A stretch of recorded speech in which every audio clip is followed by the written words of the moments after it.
আমি শুধু আপনাদের কাছে, ছেলেরা বাবা তোমাদের কাছে একটা ছোট্ট হিসাব বলি। প্রিয় সন্তান, আমার কথাটা একটু মনোযোগ দাও, সবাই গাফলতি করো না বাপ। বিপদের মুহূর্তে খামখেয়ালি করতে নাই, তাহলে আল্লাহ তাআলা নারাজ হয়। আজকে যখন মুসলমান বিপদগ্রস্ত, মুসলমান এইভাবে নির্যাতিত, এরপরও কারো কলিজার মধ্যে যদি একটু ফিকির, অনুভূতি, বিবেক না জাগে, আর জাগবে কখন? আর জাগবে কখন? তো আমি বলতেছিলাম, আজকে 1948 সালে সর্বপ্রথম এই ইসরায়েল ফিলিস্তিনের পাশে অবৈধভাবে নিজেদের রাষ্ট্র ঘোষণা করছে 48 ইংরেজিতে।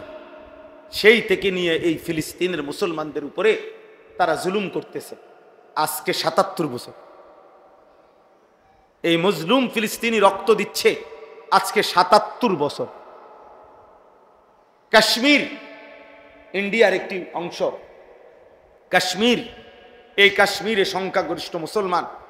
1947 সালে যখন ব্রিটিশ এই উপমহাদেশ থেকে চলে যায়, 47 ইংরেজিতে, ওই সময় কাশ্মীর নিয়ে সিদ্ধান্ত ছিল না, অমীমাংসিত হয়েছিল।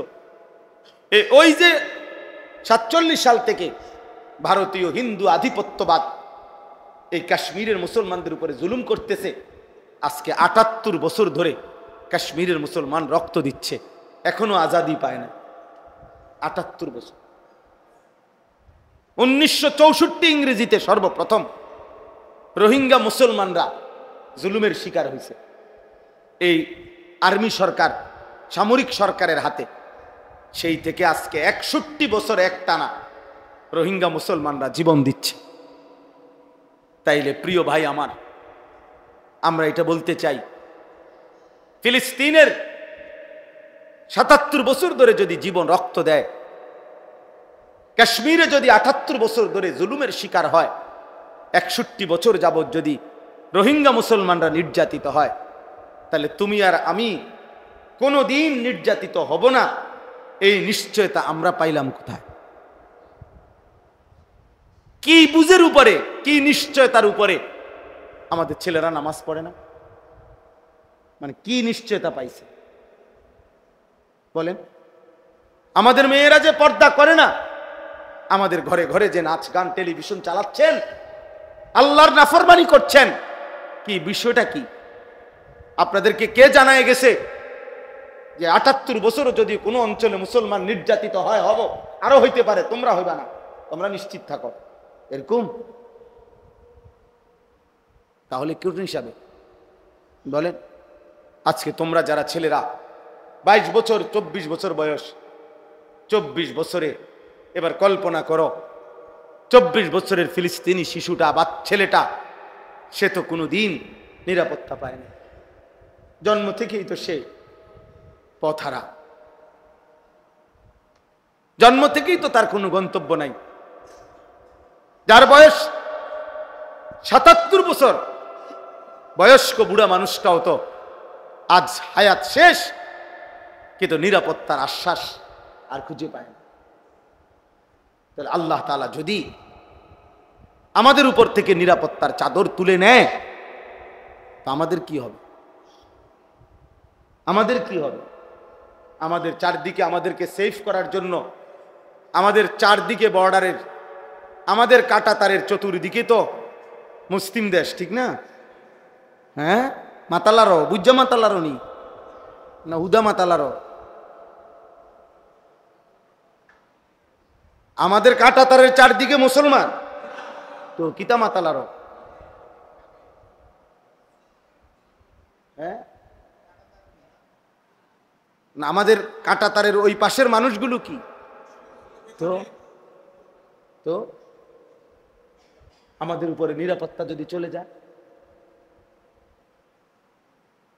আমাদের নিরাপত্তা যদি চলে যায়, অনেক ছেলে আছে, তোমরা তো জানো না বাবা, ওই দেখেন ওরা ওইখানে দুষ্টামি করে, ওই দেখেন এই কোনার ছেলে, আহারে অসভ্য রে!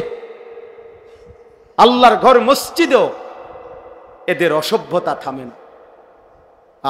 শয়তান এদেরকে 1 মিনিটের জন্য থামতে দেয়। অসংখ্য ছেলের জীবন নষ্ট হয়ে গেছে শুধু অসৎ বন্ধুর কারণে। লাখ লাখ ছেলের জীবন চরিত্রহীন হয়ে গেছে শুধু কোন দুষ্ট বন্ধুর কারণে। অসৎ এই বন্ধু তারে একবারের জন্য একটা ভালো কথা ভাবতেও দেয়,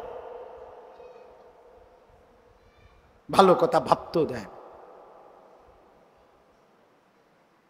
তো বলতেছিলাম, ভারতের সংসদে, ভারতের পার্লামেন্টে, গোটা ভারতে মুসলমানদের যত ওয়াকফ সম্পত্তি আছে, ওয়াকফ সম্পত্তি বোঝেন তো সবাই, মসজিদ মাদ্রাসায় যে জমি ওয়াকফ করে, এই ওয়াকফ সম্পত্তি ভারতের লাখ লাখ একর জমি মুসলমানদের ওয়াকফ সম্পত্তি। এই ওয়াকফ সম্পত্তির নীল নকশা এটা দখল করার ষড়যন্ত্রে একটি ওয়াকফ বিল ভারতের সংসদে পাশ হয়েছে। অর্থাৎ আজ কিংবা কাল শুনবেন ভারতের মুসলমানদের লাখ লাখ সম্পত্তি দখল হয়ে গেছে। আজকে বলবো এখানে এটা মসজিদ, তারা বলবে না এখানে আমাকে অমুক দেবতার কি আছে, মন্দির আছে, ওখানে আমগো এটা আছে, ওখানে এটা আছে। কথা বুঝছেন? তাইলে শান্তি আমাদের কোথায়? মুসলমানের নিরাপত্তা, আমাদের ঈমান, আমাদের আমল, আমাদের আল্লাহর সাথে সম্পর্ক, এইটা ছাড়া খোদার কসম মানুষের মাধ্যমে আমাদের কোনো সমাধান হবে না। এই যে ৭৭ বছর না, আরো যদি ৭০০ বছরও শেষ হয়, ফিলিস্তিনের সমস্যা ওই গোল টেবিল বৈঠক এদের এই আলোচনা দিয়ে শেষ হবে না। আল্লাহ পাকের সরাসরি মদদ আর মোমেনের এই তাজা খুনের বিনিময়ে ইনশাআল্লাহ ফিলিস্তিনের বিজয়ের ভিত রচিত হবে, ইনশাআল্লাহ হবেই হবে ইনশাআল্লাহ। এই জন্য আজকে আমি যে যেটুকু বুঝলো সবাই একসাথে বুঝবে, আমরা এটা মনে করি না, আমরা এটা বুঝি যে সবাই একসাথে বুঝবে না, কিন্তু কোনো একটা ছেলেও যদি বুঝো, একজনই, তো তুমি বাবা মনে করো আল্লাহর ওয়াস্তে আগামীর ইসলামের জন্য, মুসলমানের নিরাপত্তার জন্য, ইসলামের বেঁচে থাকার জন্য তুমি নষ্ট হইও না, নষ্ট হইও না।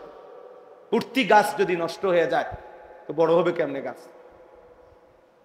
এই জন্য উঠতি গাছকে তো, চারা গাছকে তো মানুষ ট্যাংরা বেড়া দিয়ে আটকায়, ছোট একটা পাশের কঞ্চি দিয়ে রশি দিয়ে বাইন্ধা দেয়, প্রতিদিন সকাল সন্ধ্যা পানি দেয়, কারণ চারা গাছকে খুব যত্ন করে বড় করে দেয়।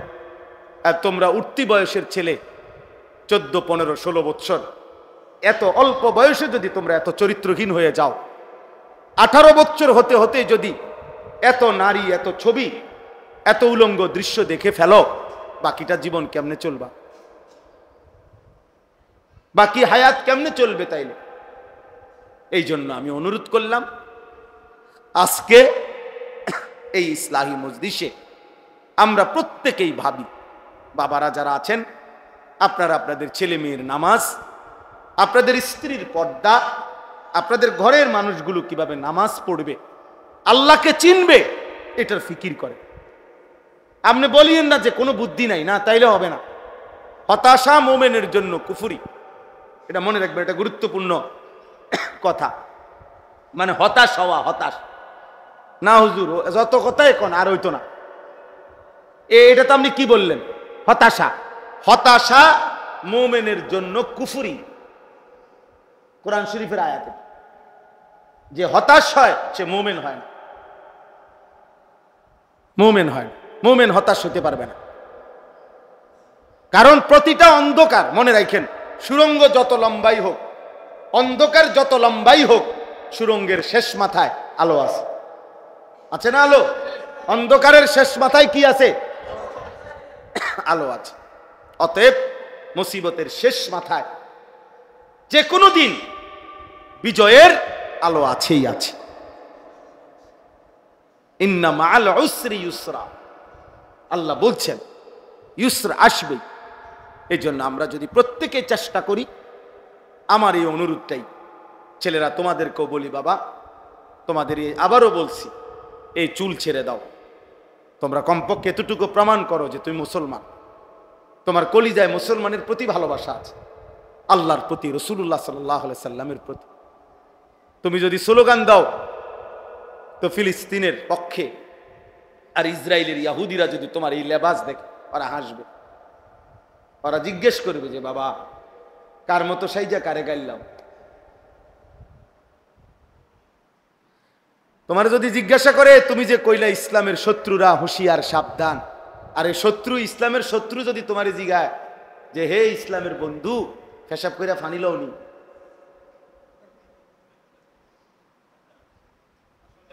কথা বলে, যদি বলে হে ইসলামের বন্ধু 5 ওয়াক্ত নামাজ পড়ো, ফজরের নামাজ পড়ছো, তো তুমি বন্ধু কি বলবা?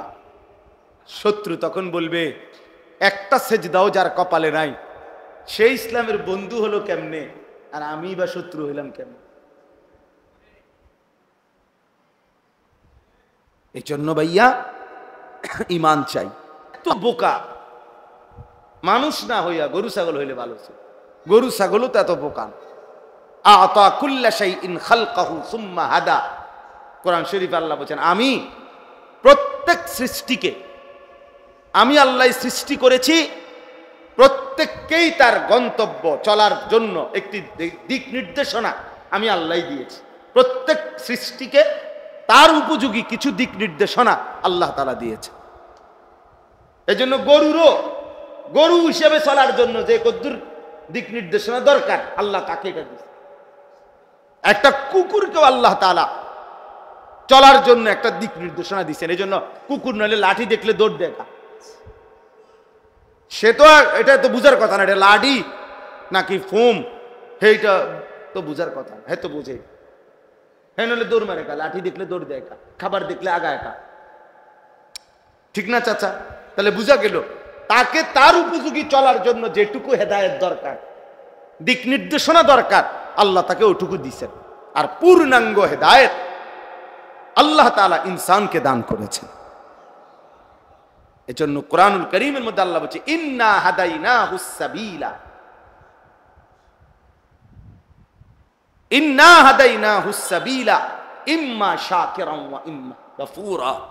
আল্লাহ বলেন আমি মানুষকে চলার পথের, জিন্দেগীর রাস্তার পুরা হেদায়েত আমি আল্লাহ দিয়েছি, আমি আল্লাহ দিয়েছি। ওয়া হাদাইনাহুন নাজদাইন, এই যে কোরআন শরীফের আয়াত, আল্লাহ তাআলা বলেন আমি দুইটি রাস্তা আমি আল্লাহ তাআলা বলে দিয়েছি। আমি আল্লাহ তাআলা রাতও বলছি দিনও বলছি। আমি বলেছি এটা আলো এটা অন্ধকার, এটা হালাল এটা হারাম, এটা জায়েজ এটা না জায়েজ, এটা ইবাদত এটা গুনাহ, এটা জান্নাত এটা জাহান্নাম। আল্লাহ তাআলা বলেন আমি এভাবে স্পষ্ট করে আমার বান্দাদের জন্য আমি বলে দিয়েছি, আমি কোনো কিছু বাদ দেই নাই। তাহলে মহান আল্লাহ পাক রব্বুল আলামিন আমাদেরকে সর্বশ্রেষ্ঠ সৃষ্টি মানুষ বানালেন এবং আমাদেরকে পূর্ণাঙ্গ হেদায়েত দিক নির্দেশনা দিলেন। আল্লাহ তাআলা আমাদের জন্য বুঝাইয়া বলার জন্য নবী রাসূল পাঠালেন, আবার বুঝবার জন্য কিতাব দান করলেন, আবার গ্রহণ করার জন্য পূর্ণাঙ্গ সক্ষমতা সম্পন্ন অঙ্গ প্রত্যঙ্গ দান করলেন। তিনটা জিনিস আমার জন্য সর্বদা আছে, আমাদের প্রত্যেকের জন্য। এক হলো আল্লাহর হুকুম মানার উপযোগী একটা বডি আল্লাহ আমগরে দান করছেন। যত কিছু আল্লাহ হুকুম করছেন আমাদের শরীরের সাথে মানানসই। ইউরিদুল্লাহু বিকুমুল ইউসরা ওয়ালা ইউরিদু বিকুমুল উসর।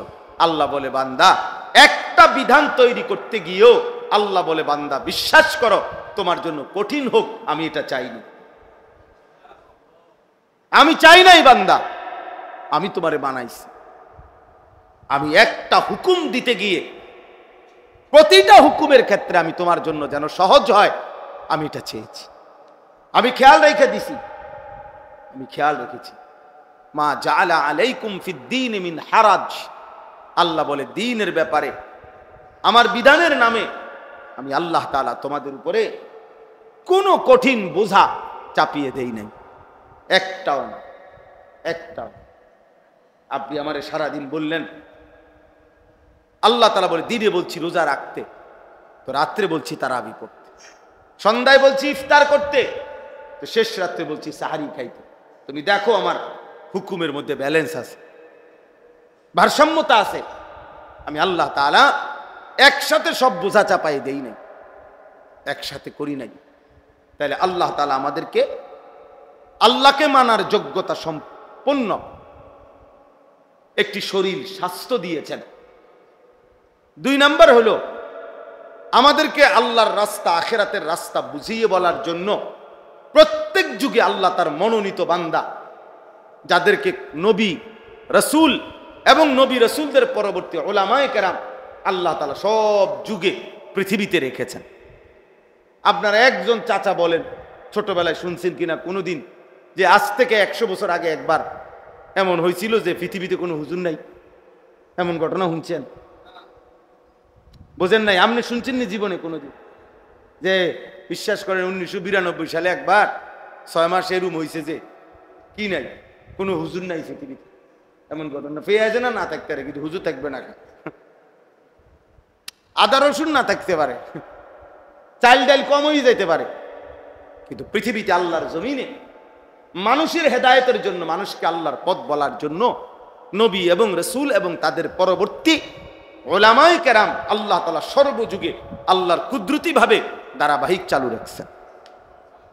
সুম্মা আওরাসনাল কিতাবাল্লাযীনা ইসতাফাইনা মিন ইবাদিনা, এটা কোরআন শরীফে আছে।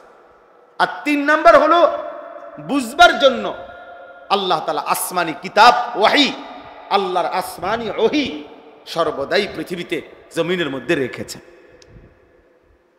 গত 1450 বছর থেকে যখন থেকে কোরআন নাজিল হয়েছে আজকের এই দিন পর্যন্ত পৃথিবীতে কোরআনুল কারীম একদিনের জন্য নিশ্চিহ্ন হয় নাই, হবেও না, হবেও না। তাইলে কি সমস্যার কারণে?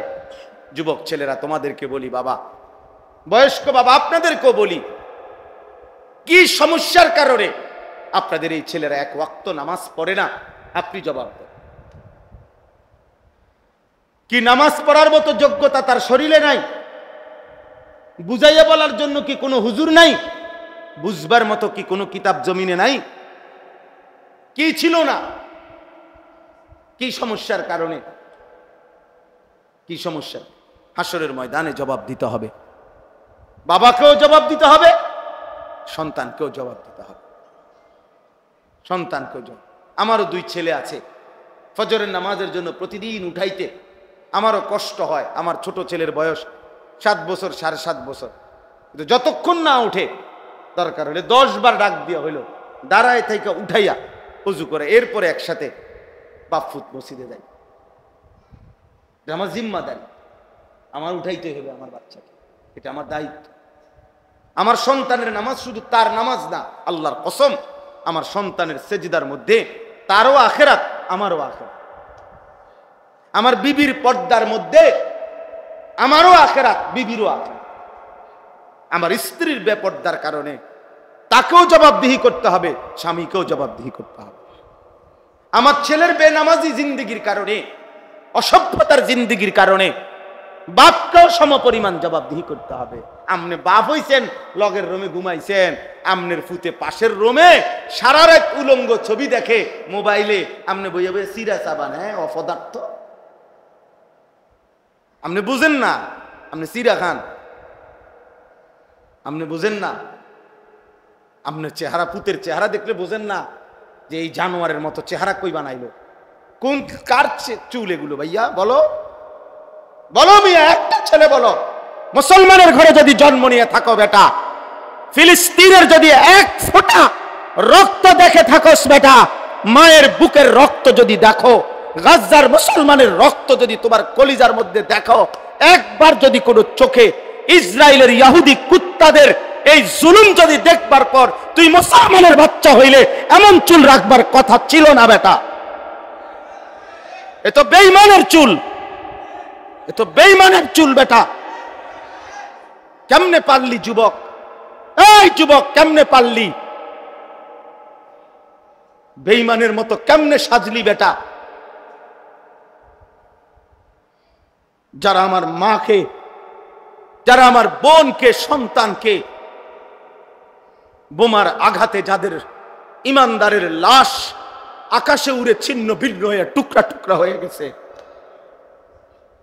এরপরেও বসে বসে এই মুহূর্তে পৃথিবীতে মুসলমানের উপরে এত জুলুম চলতেছে, এভাবে মুসলমান রক্তে ভাসতেছে, আর তোমরা এরপরেও বসা বসা মোবাইল, নারী, ছবি, উলঙ্গ দৃশ্য দেখো। হায় যুবক, লানত তোর উপরে, লানত, লানত তোর উপরে বেটা,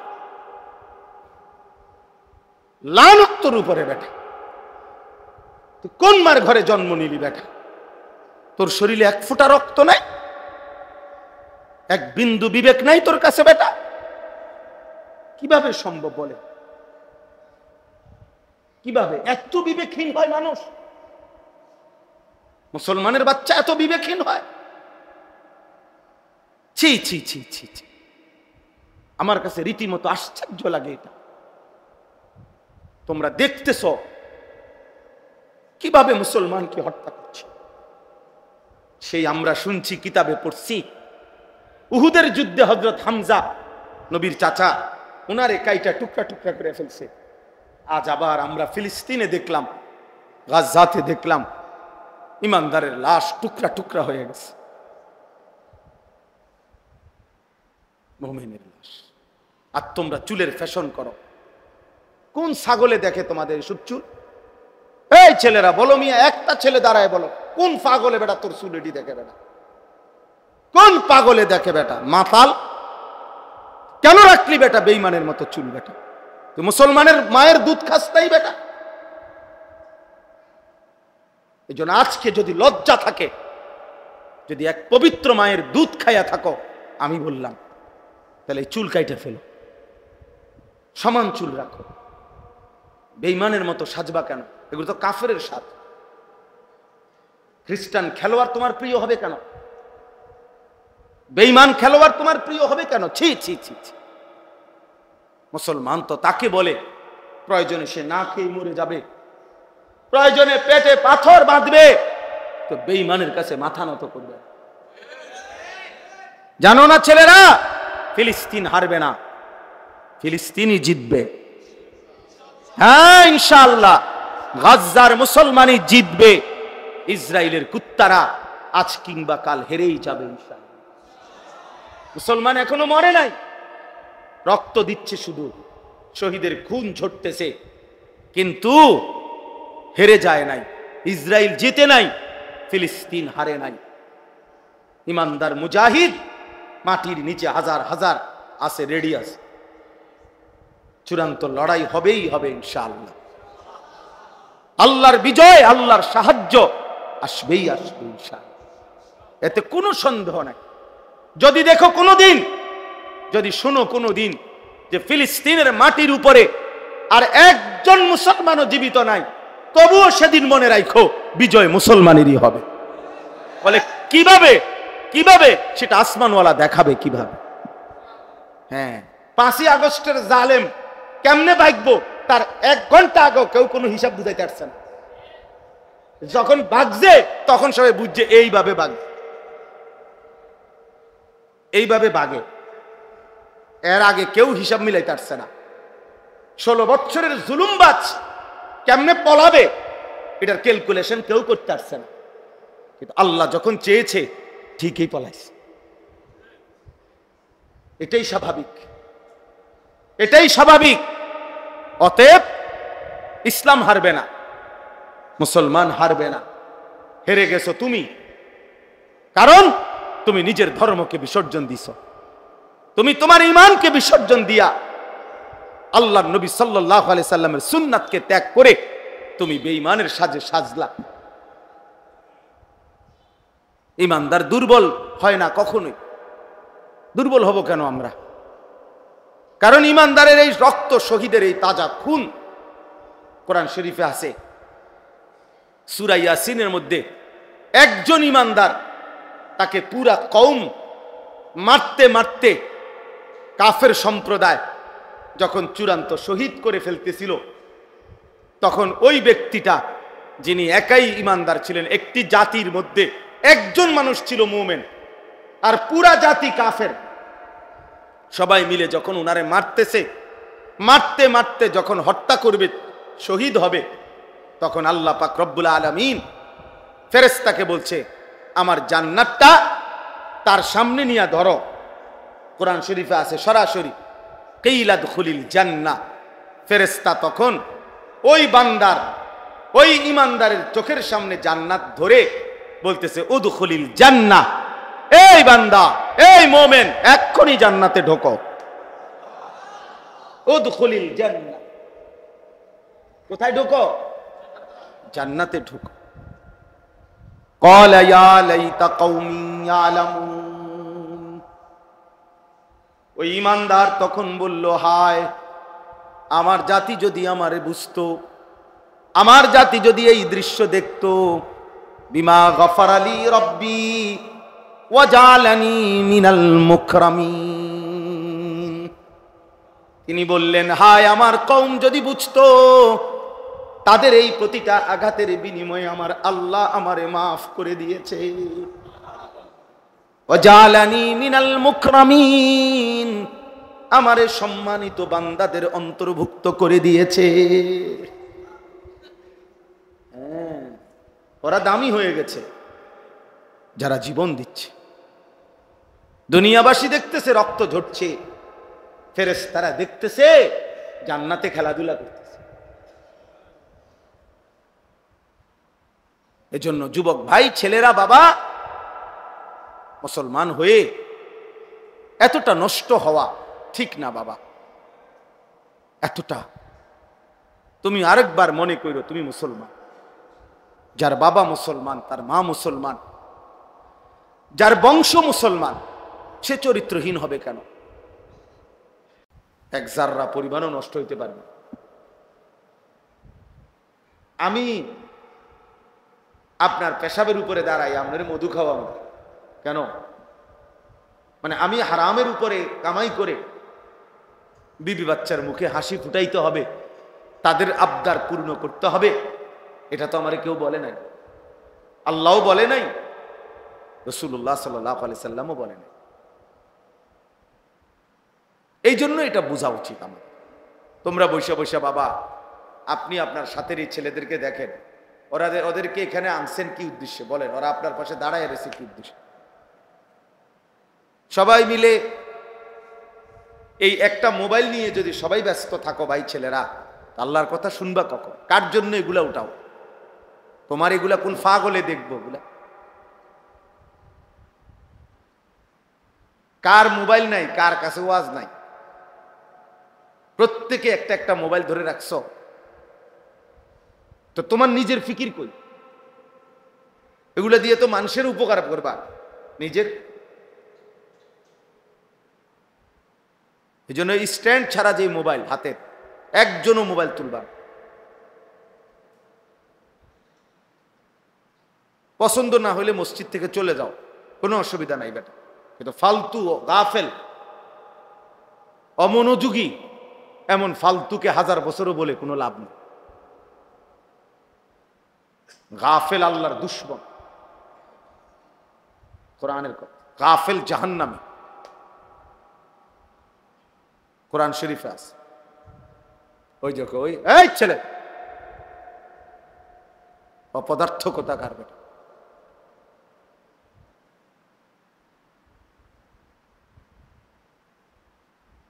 মূর্খ মানুষ আজকে আমরা মা বাপ এক সন্তানের আহ্লাদের সামনে তারে শেষ করে দিচ্ছে। একটা বাচ্চা হয়তো আবদার করছে, বাচ্চার আহ্লাদের সামনে তার আখেরাত, তার জিন্দেগি নষ্ট করে দিচ্ছে। 7 বছরের বাচ্চা, 8 বছরের বাচ্চা, 10 বছরের বাচ্চার হাতে মোবাইল তুলে দিচ্ছে, বড় মোবাইল, সারা দিন তার হাতে মোবাইল। ওই মা বাবার মতো জালেম আর কেউ হইতে পারে, ওই অভিভাবকের মতো ফালতু লোক আর কেউ হইতে পারে। ওরা স্পষ্ট জালেম, ওরা নিজের হাতে ওদের সন্তানকে ধ্বংসকারী, ওরা নিজের হাতে ওদের ফ্যামিলি বরবাদ করে দিছে, চরিত্রহীন বানায় দিছে, আখলাক নষ্ট হয়ে গেছে। গুনাহ এই পরিমাণ করে, যার কারণে ইমানের আলো জ্বলে না আর দিলে। ফলে মুসলমানের বাচ্চা এক ওয়াক্ত নামাজ মুসলমানের সমাজে থাকে, চারিদিকে মসজিদ, সব মসজিদ থেকে আজান হয়, কিন্তু এমন জানোয়ারের এক ওয়াক্ত নামাজ পড়তে মন চায়। কত বড় নিকৃষ্ট হাইওয়ান! কলিজাটা কি পরিমাণ মরে যায়, কলিজাটা কি পরিমাণ মরে গেছে ভেবে দেখ। বাবার চোখেও কোনো ফিকির নাই। বাবা তো দেখে যে আমার ছেলে এক ওয়াক্ত নামাজ পড়ে। কোন বাবা না জানে, কোন মা বোঝে না? সবাই বোঝে, সবাই বুঝে, কিন্তু মা বাবার কলিজার মধ্যেও দুনিয়া, সন্তানের কলিজার মধ্যেও দুনিয়া। মা বাবার কথা হলো নামাজ পড়লে না পড়লে পড়ুক, না পড়ুক, টাকা পয়সা কামাই করে কিনা এটা হলো দেখার বিষয়।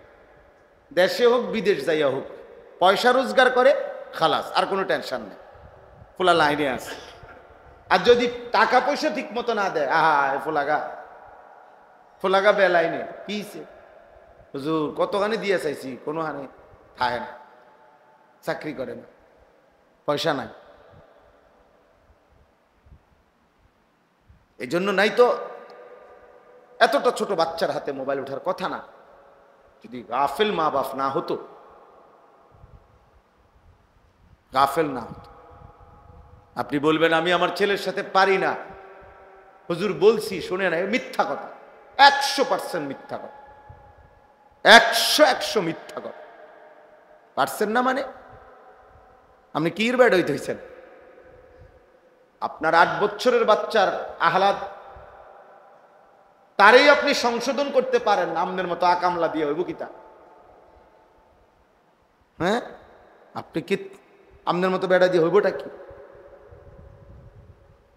আপনার 12 বছরের ছেলেটাকে আপনি নিয়ন্ত্রণ করতে পারলেন না। আপনার চোখের সামনে নিজ ঘরে আপন ঘরে ঘুমাইয়া বাপ মা জীবিত, খোদার 1 বছর চলে যায়, কোনোদিন ফজরের নামাজ পড়ে না। মুসলমানের ঘরে এত বড় জানোয়ার কেমনে ঘুমায়? হ্যাঁ, মুসলমানের ঘরে এত বড় হাইওয়ান কিভাবে ঘুমায় বলেন বাবা? মূল কথা এটাই। আপনি মা বাবার কলজার ভিতরে দেখেন খুললা, ওদের কাছে আখেরাত দরকার নেই।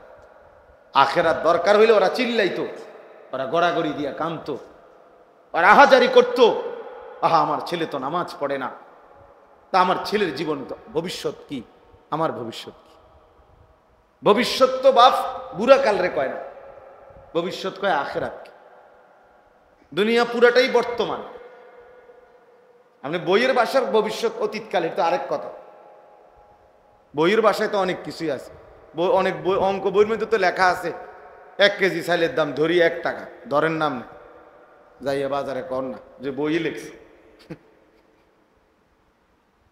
অঙ্ক মিলাইতে গিয়ে লেখে না যে ধরি 1 কেজি চাউলের দাম কি, একটা ধরেন না, ধৈর্য যান না বাজারে। আপনার কন্যাইয়া সোজা করে লেখো, মস্কারি করবার জায়গা পাও না। তাইলে বাস্তবতা হইল ভবিষ্যৎ তো আখেরা, দুনিয়া পুরাটাই বর্তমান। এই জন্য কোরআনুল কারীমের মধ্যে আল্লাহ তাআলা স্পষ্ট বলছেন, ওয়াল তানজুর নাফসুম মা কদ্দামাত লিগাদ। আগামীকাল ভবিষ্যৎ, আগামীকাল ভবিষ্যতের জন্য আজকের দুনিয়া থেকে তুমি কি পাঠিয়েছো বান্দা, এটা হিসাব রেখো। তাহলে আগামীকাল ভবিষ্যৎ বলতে আল্লাহ তাআলা কিয়ামতকে বুঝাচ্ছে, আখিরাতকে বুঝাচ্ছে, আখিরাতকে বুঝাচ্ছে। আমাদের অসংখ্য মা বাপ সন্তানকে দিন শিখায় না, কেন? ভবিষ্যতে কষ্ট পাইব। কারণ হুজুর হইলে হে কামাই করবার কত, সংসার চলবো কেমনে, বউ বাচ্চা চালাইবো কেমনে, ভবিষ্যতে কষ্ট পাবে। এই ভবিষ্যৎ বলতে উনি কি বুঝাইছে? আখেরা? জি না, জি না, উনি বুঝাইছে 40 বছর পরের হায়াত, কর্মজীবন আর কি, বিবাহ পরবর্তী জিন্দিগি, এটারে উনি বলছে ভবিষ্যৎ।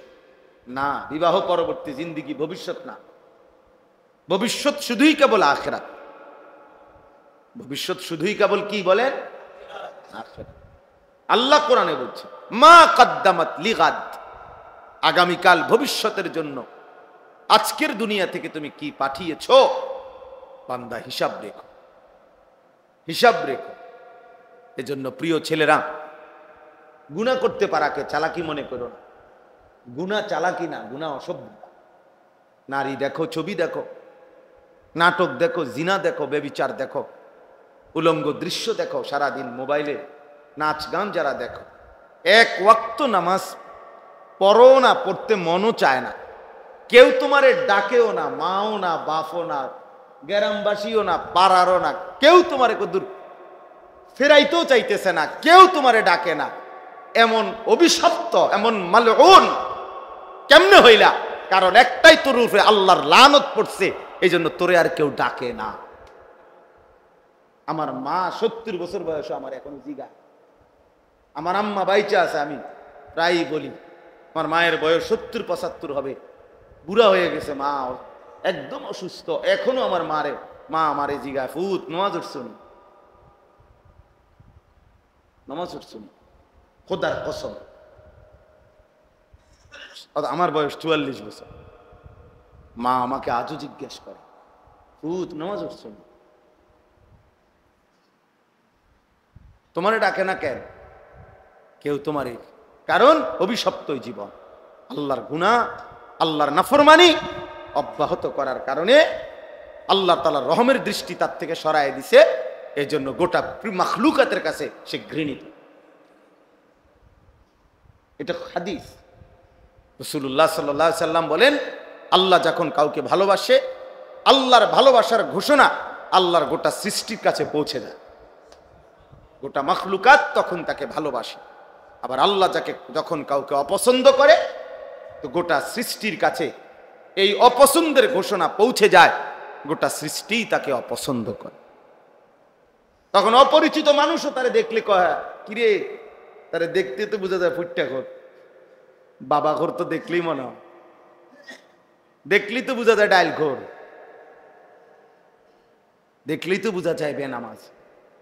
আমি তো সবসময় বলি যে আমি এখন দাঁড় করাই, তোমরা কারা কারা আজকের নামাজ পড়ো নাই, আমি বলি আমি ইনশাল্লাহ দাঁড় করাইতে পারো। 30 জন দাঁড় করাইলে আশা করি 28 জন ঠিক হবে, 2-1 জন হয়তো ভুল হইতে পারে। বেনামাজি অসভ্যকে চিনা যায়, বেনামাজির চেহারায় কোনো দয়া মায়া থাকে না, বেনামাজির চেহারায় কোনো আদর স্নেহ থাকে না।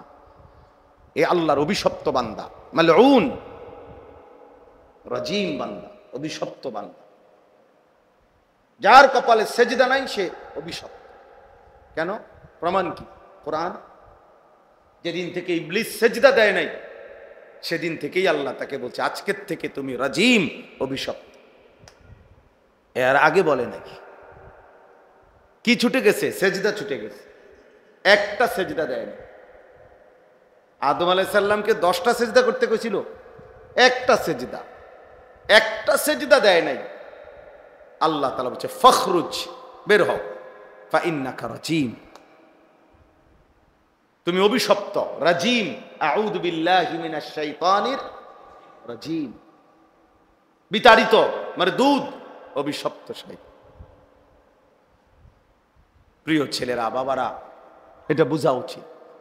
এই আপনাদের যারা বাবা আছেন, আপনাদেরও বোঝা উচিত, আপনাদের যাদের ছেলে মেয়ে নামাজ পড়ে না, পর্দা পুশিদা নাই, হালাল হারামের কোনো পার্থক্য নাই, আপনাদের জিন্দিগি একটা ব্যর্থ জিন্দিগি, ফালতু একটা জীবন নিয়ে কবরে যাবেন। ফালতু ঘর বাড়ি কইয়া লাভ নাই, বিল্ডিং কইয়া লাভ নাই। এজন্য আমি বলছি, আমাদের ব্যক্তিগত সংশোধন, ফিকির করা খুব জরুরি, খুব জরুরি। সবাই তোমরা ছেলেরা এক জীবন বানায় নিছো মোবাইল। আহা, কত প্রযুক্তি পৃথিবীতে এই পর্যন্ত আসছে, কতটাই চলে গেছে, এটাও চলে যাবে, এটাও চলে যাবে। কিন্তু এই হায়াত, এই রাত, এই দিন, আমার জীবনের হিসাব, এটা কিন্তু থাইকা যাবে। আমি ছোটবেলায় টেলিগ্রাফ দেখছি, চলে নাই। ডাক পিয়নের চিঠি আমরা ছোটবেলায় লিখছি, চিঠি দিছি, পোস্ট কার্ড, ওই যে মানে একটা ছোট্ট খামের মধ্যে টাকা পাঠাইছে, নিচি দিয়া কদ্দুর লেখা দিত চিঠির মতো, এটাও তো আমরা দেখছি। তারপরে ল্যান্ড ফোন, টেলিফোন আমরা দেখছি, তখন অক্ষর ঘুরে ঘুরে ফোন করত টিনটির মাধ্যমে, সেটাও তো দীর্ঘদিন আমরা দেখছি। ফিতাওয়ালা ক্যাসেট, চাচা দেখছেন না ফিতাওয়ালা ক্যাসেট? তো এই ক্যাসেট দেখছি। চ্যাপ্টার সিডি, পাতলা পাতলা জিডি সিডি, এগুলো তো ছিল। হ্যাঁ, সিডি কইতো, এগুলো তো আমরা দেখছি। কই এগুলোর একটাও তো নাই, এগুলো তো একটাও চলে না। তাহলে আমার এই বয়সে যদি আমি এতগুলো জিনিস দেখে এখন আর নাই, তা আমার বয়স কত? 250, কত 240 তো গীতা।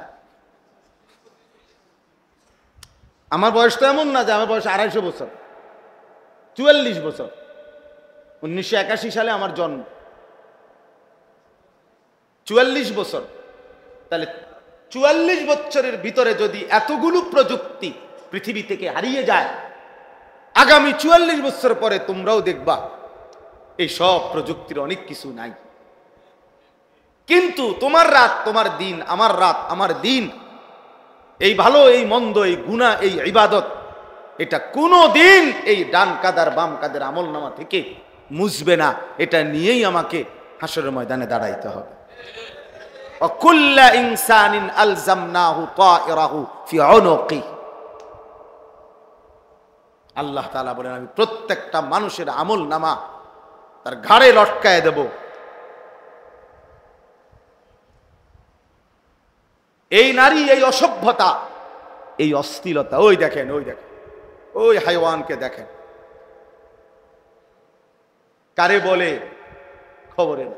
বললাম এক জিন্দিগি কোনো ভদ্রতা, এই নেশাখোরের মতো এই মোবাইল খোর এই ছেলেগুলো কোনো ভদ্রতা বলতে কিছু নেই। কি মসজিদ না মাদ্রাসা, আল্লাহর ঘর না রসুলের ঘর, কিচ্ছু নাই। হ্যার কত হলো আমার মোবাইল, মোবাইল আছে, আমি আছি, পৃথিবীতে আর কিছু থাকবা না থাক, সেটা আমার দেখার বিষয় না।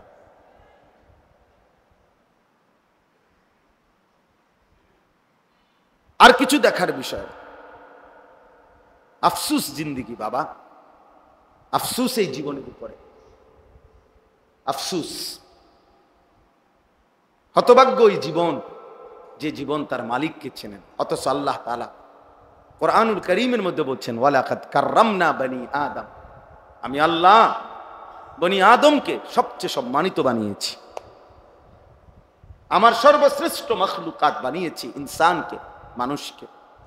ওয়ালাকাদ কাররামনা বনি আদম, আমি আল্লাহই বনি আদমকে সম্মানিত করেছিলাম। আল্লাহ তাআলা এই কপাল পৃথিবীর কোনো কাজে লাগে না, মানুষের কোনো চাহিদা পূরণের জন্য কপাল লাগে না। আয় বলেন, উপার্জন বলেন, রোজগার বলেন, কামাই বলেন, উপার্জনের কোনো কাজে কপাল লাগে না। কপাল এটা আল্লাহ তাআলা, এই আমরা হাতে, হাত পাও চোখ, হ্যাঁ নাক কান, এগুলো বিভিন্ন কাজে আমাকে দরকার হয়। কপাল উল্লেখযোগ্য তেমন কোনো কামে লাগে না। তাহলে কপাল এটা আল্লাহ কেন বানাইলেন? আল্লাহ বলছেন, বান্দা কপাল আমি শুধুই আমাকে সেজদার জন্য বানাই। এজন্য সেজদা কাকে বলে? আরবিতে সেজদা বলে কাকে? ওয়াদউল জাবহাতি আলাল আরদ, সমস্ত কিতাবে আছে। জমিনের মধ্যে কপাল রাখা, এটারে কি বলে? আল্লাহ তাআলা বলেন, কপাল আমি শুধু বানাইছিলাম আমার জন্য, সেজদার জন্য। অথচ সেই কপালে যে সেজদা দেয় না, তুই বেটা মানুষ কিসের বেটা? বাকি হাত পাও দিয়ে তো অন্যান্য অঙ্গ প্রত্যঙ্গ দুনিয়া ভোগ করে, বাত মাস, আহার নিদ্রা, খানা পেশাব পায়খানা, যৌন চাহিদা পূরণ, এগুলো তো জানোয়ারেরও হয়। একটা কুকুরও তো খায় ঘুমায়, একটা কুত্তাও তো পেশাব পায়খানা করে, একটা কুত্তারও তো যৌন চাহিদা পূরণ হয়, কুকুরেরও তো বাচ্চা কাচ্চা হয়, কুকুরের ছাও হয় না? তাহলে তো বোঝা গেল কুকুরেরও যৌন চাহিদা কি হয়, নাহলে বাচ্চা হয় কেমনে? এই জন্য আমাদের এটা ভাবা উচিত, জীবনটাকে একটা সামান্য, এই একটা মোবাইল, একটা মোটর সাইকেল, সামান্য একটু চুলের ফ্যাশন, একটা জামা, একটা প্যান্ট, একটা শার্ট, একটা গেঞ্জি, বন্ধু কয়েকজন বন্ধুদের আড্ডা, আর একটা নারীকে নিয়ে ভাবনা, এক নারীকে নিয়ে সারাক্ষণ কল্পনা, কখনো জেনা, কখনো ব্যভিচার, কখনো ছবি, কখনো নাচ, কখনো গান, কখনো উলঙ্গ দৃশ্য, কখনো সরাসরি কথা বলা, কখনো পিছনে পিছনে ঘুরতে থাকা। আহা, এই এক জিন্দিগি। এই সামান্যটুকু জিন্দিগির জন্য, এতটুকু ফালতু কাজের জন্য মহান আল্লাহ পাক রব্বুল আলামিন আমাদেরকে বানিয়েছেন। এটা তো বোঝা উচিত। এমন সুন্দর হায়াত, সুস্থ জীবন যদি কেউ এভাবে নষ্ট করে দেয়। মুসলমান, আমার মহল্লার সবাই মুসলমান, আমার এলাকায় মসজিদ আছে, আমার এলাকার মসজিদে আজান হয়, চারিদিকে মাদ্রাসা আছে, ছোট ছোট মাসুম বাচ্চা আল্লাহর কোরআন পড়তেছে, যাদের বংশের সবাই মুসলমান।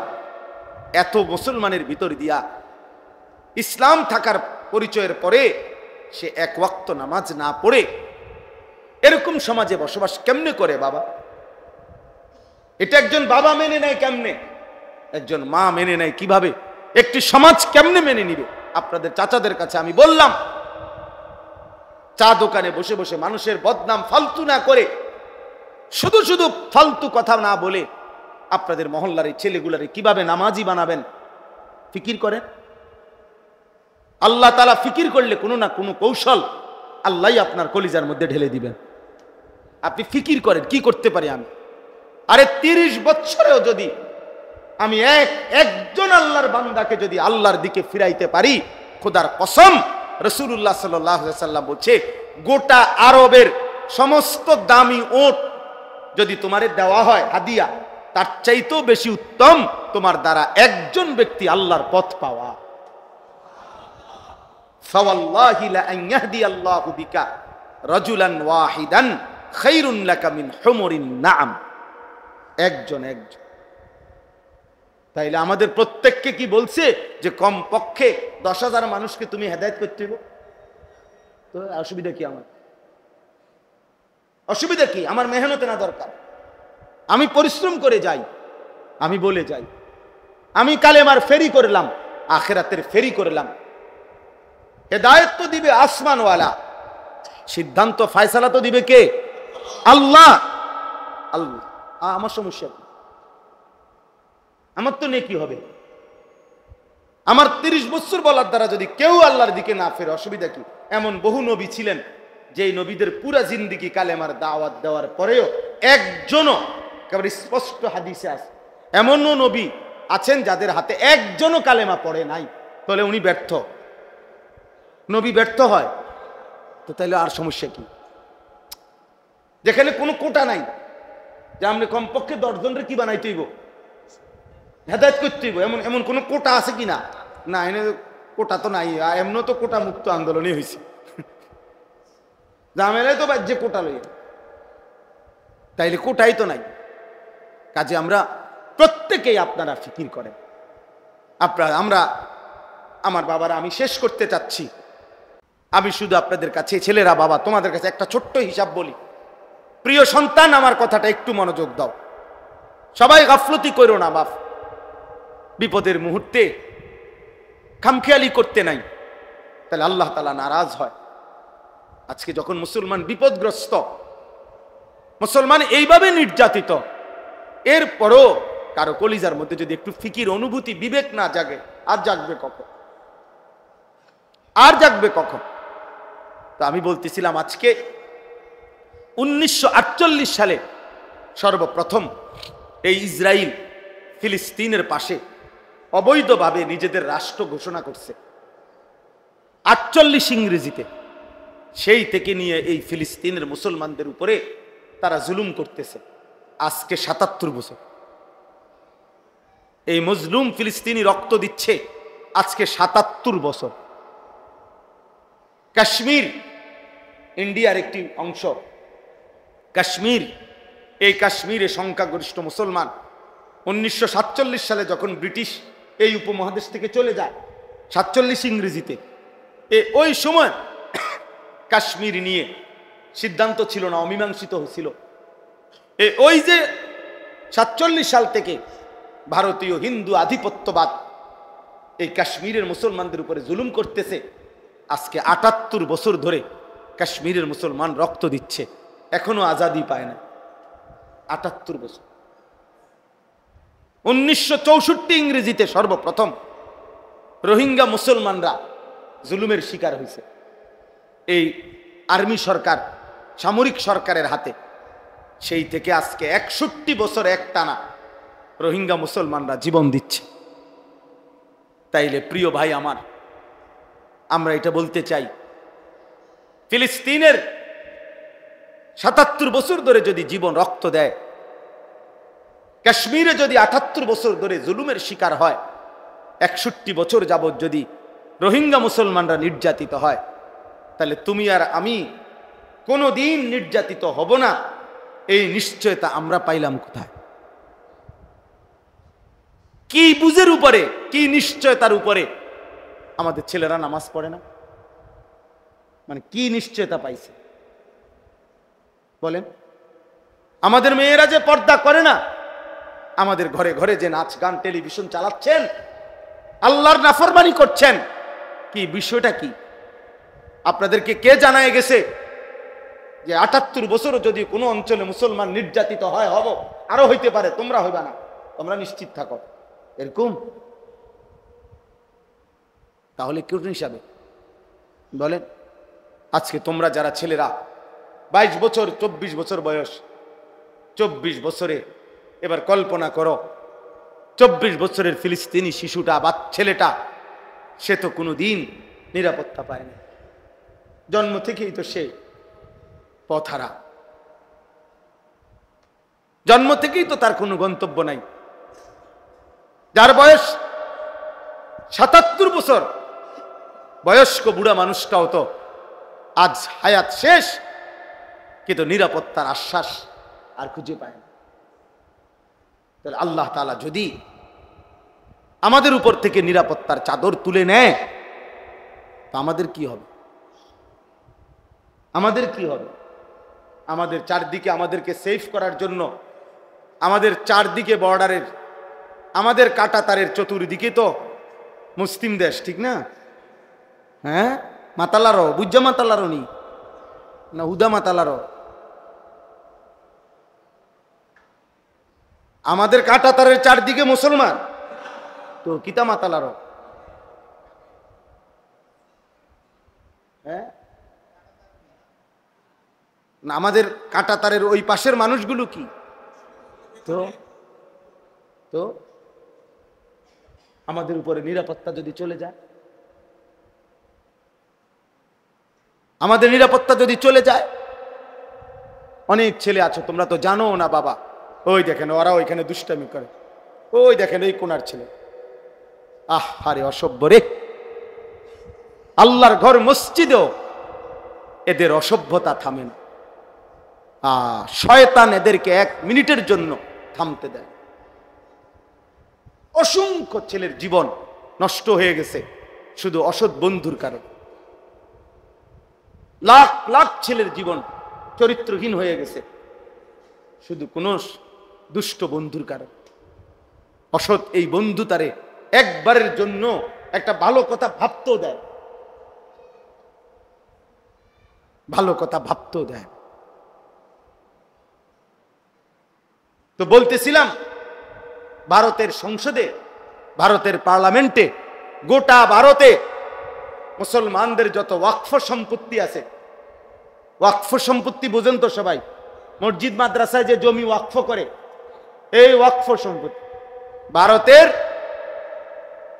লাখ লাখ একর জমি মুসলমানদের ওয়াকফ সম্পত্তি।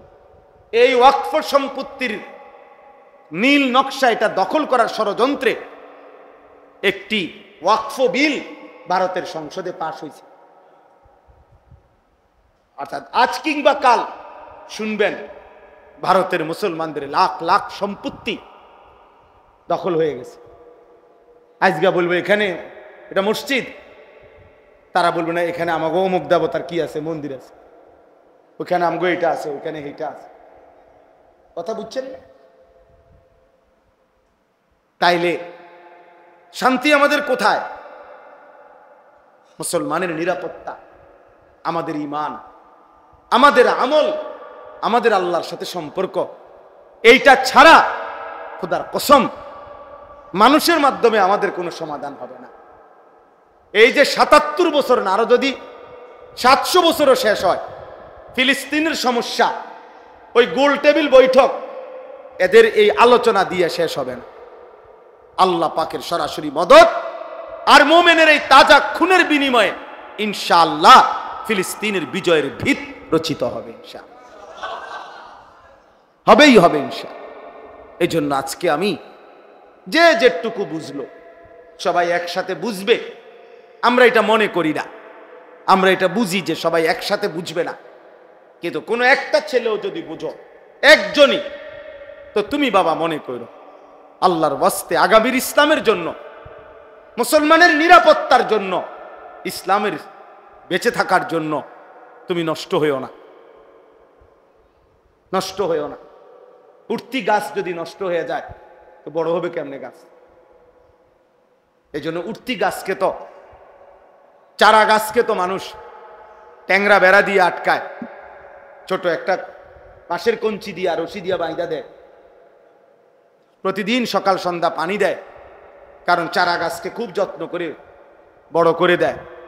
আর তোমরা উঠতি বয়সের ছেলে 14, 15, 16 বৎসর, এত অল্প বয়সে যদি তোমরা এত চরিত্রহীন হয়ে যাও, 18 বৎসর হতে হতে যদি এত নারী, এত ছবি, এত উলঙ্গ দৃশ্য দেখে ফেলো, বাকিটা জীবন কেমনে চলবা? বাকি হায়াত কেমনে চলবে? তাইলে এই জন্য আমি অনুরোধ করলাম আজকে এই ইসলাহি মজলিসে আমরা প্রত্যেকেই ভাবি, বাবারা যারা আছেন আপনারা আপনাদের ছেলে মেয়ের নামাজ, আপনাদের স্ত্রীর পর্দা, আপনাদের ঘরের মানুষগুলো কিভাবে নামাজ পড়বে, আল্লাহকে চিনবে, এটার ফিকির করে। আপনি বলিয়েন না যে কোনো বুদ্ধি নাই, না, তাইলে হবে না। হতাশা মোমেনের জন্য কুফরি, এটা মনে রাখবেন, এটা গুরুত্বপূর্ণ কথা। মানে হতাশ হওয়া, হতাশ না হুজুর, যত কথা এখন আর হইতো না, এটা তো আপনি কি বললেন? হতাশা। হতাশা মোমেনের জন্য কুফরি। কোরআন শরীফের আয়াতে যে হতাশ হয় সে মোমেন হয় না, মোমেন হয় না, মোমেন হতাশ হতে পারবে না। কারণ প্রতিটা অন্ধকার, মনে রাখেন, সুড়ঙ্গ যত লম্বাই হোক, অন্ধকার যত লম্বাই হোক, সুড়ঙ্গের শেষ মাথায় আলো আছে, আছে না আলো? অন্ধকারের শেষ মাথায় কি আছে? আলো আছে। অতএব মুসিবতের শেষ মাথায় যে কোনো দিন বিজয়ের আলো আছেই আছে। ইন্না মাআল উসরি ইউসরা, আল্লাহ বলছেন ইউসরা আসবেই। এই জন্য আমরা যদি প্রত্যেকে চেষ্টা করি, আমার এই অনুরোধটাই, ছেলেরা তোমাদেরকেও বলি, বাবা তোমাদের আবারও বলছি, এই চুল ছেড়ে দাও। তোমরা কমপক্ষে এতটুকু প্রমাণ করো যে তুমি মুসলমান, তোমার কলিজায় মুসলমানের প্রতি ভালোবাসা আছে, আল্লাহর প্রতি, রাসূলুল্লাহ সাল্লাল্লাহু আলাইহি সাল্লামের প্রতি। তুমি যদি স্লোগান দাও তো ফিলিস্তিনের পক্ষে আর ইসরায়েলের ইহুদিরা যদি তোমার এই লেবাস দেখে ওরা হাসবে, ওরা জিজ্ঞেস করবে যে বাবা কার মতো সাইজা কারে গাইলাম। তোমার যদি জিজ্ঞাসা করে তুমি যে কইলা ইসলামের শত্রুরা হুঁশিয়ার সাবধান, আরে শত্রু, ইসলামের শত্রু যদি তোমারে জিগায় যে হে ইসলামের বন্ধু, পেশাব কইরা ফানি লওনি,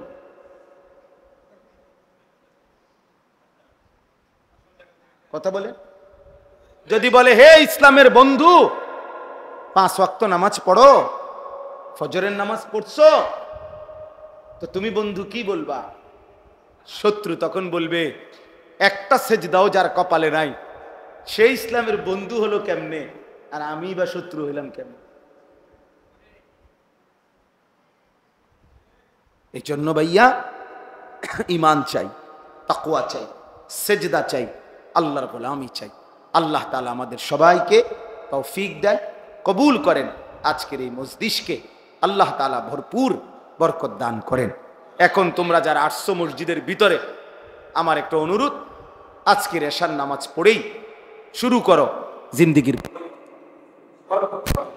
মজলুমের দাওয়াতে তোমার দিল যদি না কাঁদে, তাহলে মনে রাখো তোমার দিল মরে গেছে, তুমি ঈমান মরে গেছে তোমার।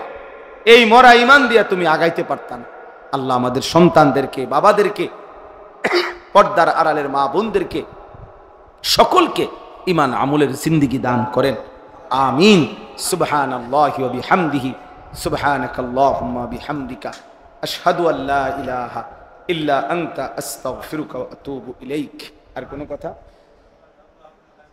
মাশাআল্লাহ। নামাজ হবে না এখন? এখনই আজান হবে, আজানের 5 মিনিটের মধ্যে জামাত ইনশাআল্লাহ আরম্ভ হবে।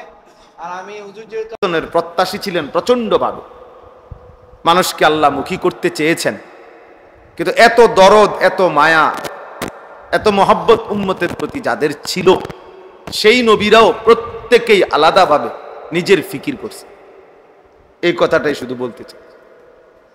কোন নবী এমন নাই যে দিবানিশি সারা দিন রাত, সারা জিন্দিগি শুধু উম্মতের ফিকির করতে করতে নিজের নামাজ, নিজের বন্দিগি, নিজের আখেরাত, নিজের আলাদা ইবাদত আমল এটা ভুলেই গেছেন, সময়ই পান নাই,